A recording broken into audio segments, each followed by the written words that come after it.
مرحبا بكم مشاهدينا الكرام. قبل الخوض في التفاصيل لا تنسوا الاعجاب بالفيديو والاشتراك في القناة لكي يصلكم دائما كل جديد. المغرب ومصر ودية بنكهة عربية قبل كأس العرب 2025 في أجواء كروية حماسية ينتظرها عشاق الساحرة المستديرة في كل أنحاء الوطن العربي. يستقبل المنتخب المغربي الثاني نظيره المنتخب المصري الثاني على أرضية ملعب البشير بمدينة المحمدية، مواجهة ودية ولكنها تحمل في طياتها أكثر من مجرد اختبار عادية. إنها خطوة مهمة في طريق الاستعداد لبطولة كأس العرب 2025 التي ستقام هذا العام في دولة قطر. هذه المباراة تجمع بين منتخبين يملكان تاريخا طويلا من الندية والإثارة، منتخب يسعى لاختبار جاهزيته الفنية والبدنية، وآخر يبحث عن الانسجام والتوازن قبل المعترك العربي الكبير. في المعسكر الماضي قدم المنتخب المصري أداء مبشرا تحت قيادة المدرب حلمي طولان، أداء منظم وروح قتالية عالية وانضباط تكتيكي واضح أمام منتخب تونس في مباراتين وديتين. كل ذلك جعل الجماهير تؤمن أن الفراعنة لن يذهبوا إلى كأس العرب من أجل المشاركة فقط، بل من أجل المنافسة الحقيقية على اللقب. أما المنتخب المغربي فيدخل اللقاء بثقة كبيرة ومعنويات مرتفعة بعد عروض قوية في البطولات الأخيرة، وخاصة في بطولة إفريقيا للمحليين الشان.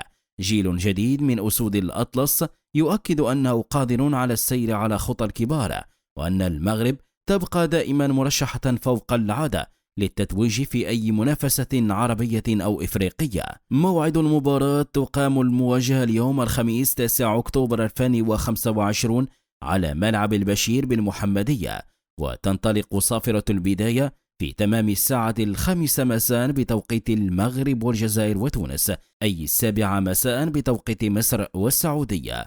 والقنوات الناقلة ولعشاق المتابعة من مختلف البلدان يمكنهم مشاهدة اللقاء على قناة أون تايم سبور المصرية، وأيضا عبر القناة الرياضية المغربية في بث مباشر ينقل كل تفاصيل المواجهة لحظة بلحظة.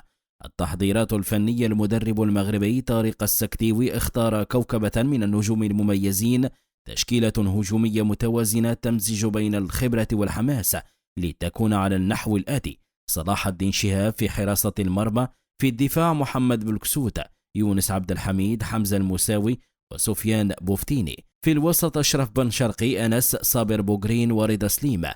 أما في الهجوم أسامة المليوي وعبد الرزاق حمد الله، توليفة تجمع بين القوة الهجومية والانضباط الدفاعي، وقد تشكل مفتاح الفوز أمام خصم عنيد مثل المنتخب المصري.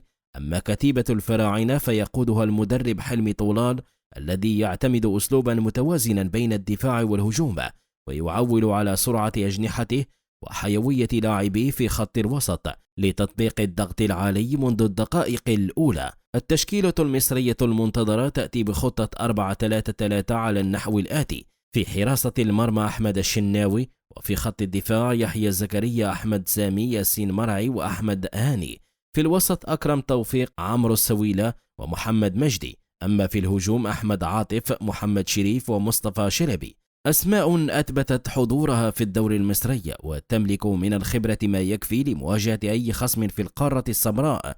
قد تبدو ودية على الورق، لكنها في الحقيقة اختبار حقيقي لكلا المنتخبين، فالمدربان يسعيان لاكتشاف العناصر القادرة على حمل قميص المنتخب في كأس العرب، ولتحديد ملامح القوائم النهائية قبل السفر إلى قطر. كما أن المواجهة فرصة مثالية للجماهير للتعرف على نجوم المستقبل ومتابعة أسماء صاعدة قد تكون مفاجأة البطولة القادمة. ورغم الطابع الودي تبقى مباريات المغرب ومصر دائما خارج التوقعات، لأن بينهما تاريخا طويلا من التنافس والندية والإثارة. هي مباريات لا تنسى، تكتب تفاصيلها بروح الحماس العربي وبتشجيع جماهيري لا يهدأ حتى صافرة النهاية. وفي نهاية المطاف يمكن القول إن لقاء اليوم سيكون بروفا حقيقية لمنتخبين كبيرين يستعدان لكتابة فصل جديد في تاريخ الكرة العربية. إلى هنا نكون قد وصلنا إلى ختام تقريرنا حول المباراة الودية المنتظرة بين المغرب ومصر، مواجهة تجمع الخبرة بالعزيمة والتاريخ بالحاضر. فهل ينجح أسود الأطلس في تأكيد هيمنتهم الكروية أم أن الفراعنة سيبعثون رسالة قوية قبل كأس العرب 2025؟ الإجابة ستكون الليلة مع صافرة البداية. ابقوا معنا وتابعوا كل جديد، ولا تنسوا أن كرة القدم دائما تجمعنا مهما اختلفت الألوان. شكرا لكم على حسن المتابعة، نلقاكم في فيديو جديد إن شاء الله.